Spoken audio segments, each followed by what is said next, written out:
Number 5, do not let your children do anything that makes you dislike them. This has sort of been a through line to at least the beginning part of our conversation. Yeah, well, the first thing is, it's the monster thing, like the Beauty and Beast thing.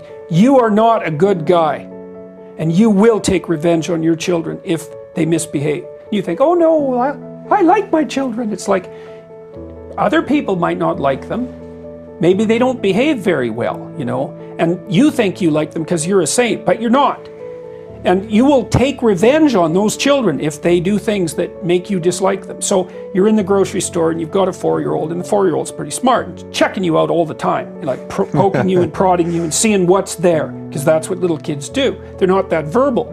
So they're like, they have, you could compare their behavior in some ways to pack animals like dogs, which is why they like dogs and get along with dogs. They understand each other, you know, and so they're testing you out.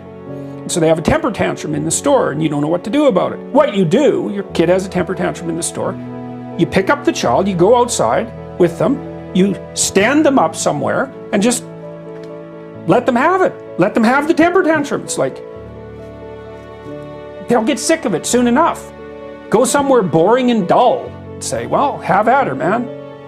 Then the kid's done, you say, we're gonna stand right here till you decide that you're gonna behave. The child knows what that means. It's like, you're going to behave, or we're just going to stand here. It's like, fine. Okay, you don't do that. The child has a temper tantrum. The third one, you know, you're embarrassed, you're turning red, everyone's sweating, everyone's looking at you like you're a horrible parent. It's like really unpleasant. You think, oh, I love my child, I like my child. It's like, no, you don't. That's a lie. You go home, the kid's forgotten all about it, you know. They go in their room, they make a little drawing, they're all thrilled, they come out and show it to you. And maybe they did a really good job, you know. Maybe they're even a little guilty about having the damn tantrum. But you, man, you're not happy. And you think, yeah, that's nice. And you go back to whatever useless thing you're doing. And you think, I got that little bastard. And you think, no, I wouldn't think that. It's like, yeah, wrong. You would. Wrong. Not only would you think it, you would act it out. And if you don't think that that's true, then you don't know yourself very well. And so you got to think, that little kid is little and powerless. Well, not as powerless as you might think, but fundamentally you got the upper hand, and you've got the proclivity for tyranny deeply rooted in you. And so you better be real careful around that child. I used to tell my kids, you know, when I was not in a good mood, say, like, it would be better if you were in your room. And they didn't mind. They knew what it meant, you know. They were very young, they could understand that. It's like, you're a fine kid, you know, pat, pat, pat.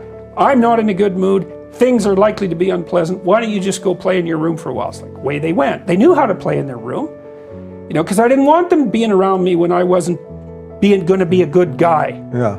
And so, and kids, they know they can handle that, man. They can't handle lies. They can handle that sort of truth, no problem.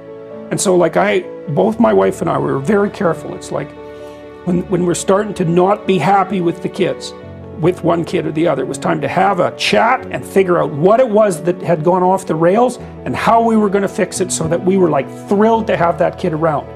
And that's the thing about kids, is you can be thrilled to have them around. Not always. You're tired, you're hungover, like you've had a bad day, the kid's cranky. Like, I'm not saying this is utopia. It's not. That's not the point. But the point is, though, you can manage your relationship with your kids, and you can have an honest relationship with them, and then it will be the best relationship with anybody you've ever had in your life.